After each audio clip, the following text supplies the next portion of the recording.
Horror कहानियां थी। कौन थी वो?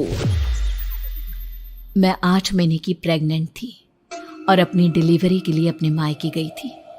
माँ ने मुझे फोन पर बताया, घर के पीछे की तरफ जो खाली जमीन थी ना, वहां पर एक नया कमरा बनवा लिया है।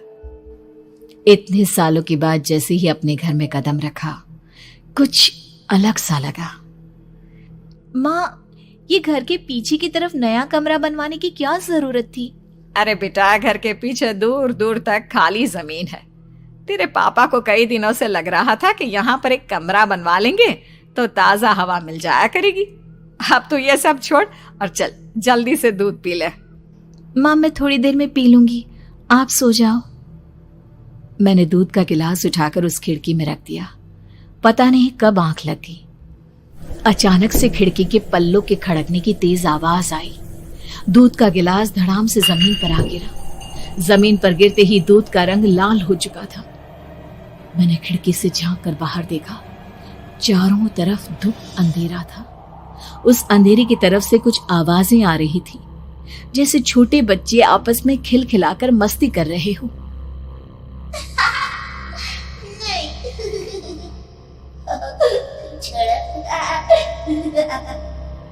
इतनी रात को इतने घनघोर अंधेरे में बच्चों की आवाज कैसे आ रही है? घड़ी में वक्त देखा तो ठीक 12 बजे थे। देखकर मैं सन्न रह गई। बुरी आत्माओं और भूतों की कई कहानियां मैं सुन चुकी थी। वक्त भी कुछ ऐसा ही था। ऊपर से मैं प्रेग्नेंट। सुना था कि ऐसे वक्त में अक्सर बुरी आत्माएं औरतों का पीछा करती है, तो क्या मेरे पीछे भी? पसीने से तरबतर बड़ी मुश्किल से, जैसे कांपते हाथों से मैंने उस खिड़की को बंद किया। जल्दी से जल्दी उस कमरे से बाहर निकलकर माँ के पास जाने के बारे में सोचा, लेकिन जैसे ही दरवाजे की तरफ पलटी, लगा कोई साया हवा की स्पीड से दरवाजे के सामने से गुजर गया। मेरे गले में अटक कर रह गई। मैं जोर से चीख कर माँ को बुलाना चाहती थी, लेकिन वो आवाज खुद मेरे कानों तक नहीं पहुंच पा रही थी। तो माँ तक कैसे पहुंचती?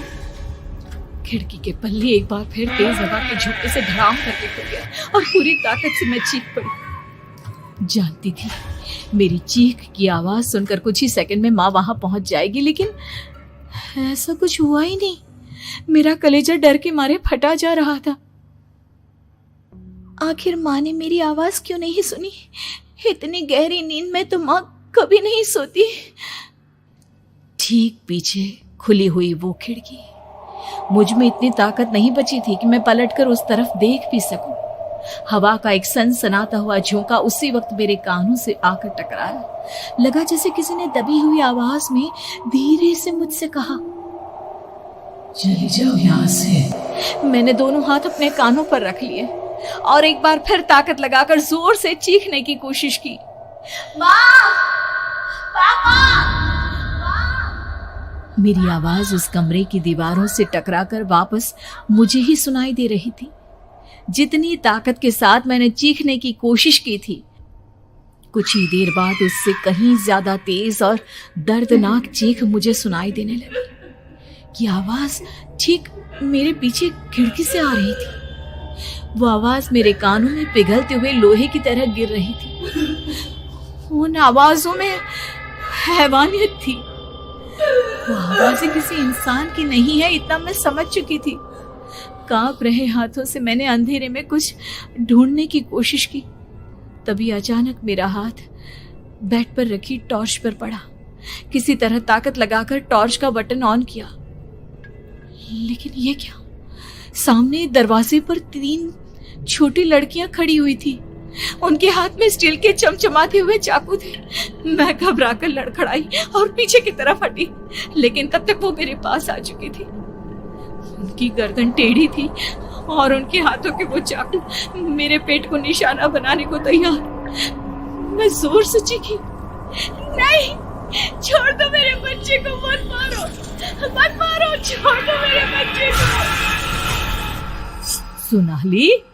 सोनाली, क्या हुआ बेटा? तू इतनी डरी हुई क्यों है? उठ बेटा, क्या हुआ? हड़बड़ाकर मैंने अपनी आंखें खोली। देखा तो दिन निकल आया था। माँ मुझे जगा रही थी। मेरा चेहरा पूरा पसीने से लथपथ था। क्या हुआ बेटा, तुमने कोई बुरा सपना देखा क्या? मैं अभी तक अपने पूरे होश में नहीं थी। वो मेरे बच्चे को मार देगी माँ। वो लड़की मेरे बच्चे को। मैंने घबराकर अपने पेट को छुआ। सब कुछ ठीक था।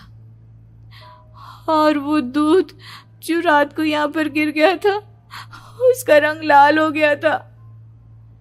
माँ ने हंसते हुए दूध का गिलास मुझे दिखाया। तुमने दूध पिया ही नहीं, पूरा का पूरा ऐसे ही रखा हुआ है। तुमसे कहा था ना सोनाली, सेहत के लिए लापरवाही ठीक नहीं बेटा। लेकिन मैंने तो सब कुछ अपनी खुली आंखों से देखा था। ये सपना कैसे हो सकता है?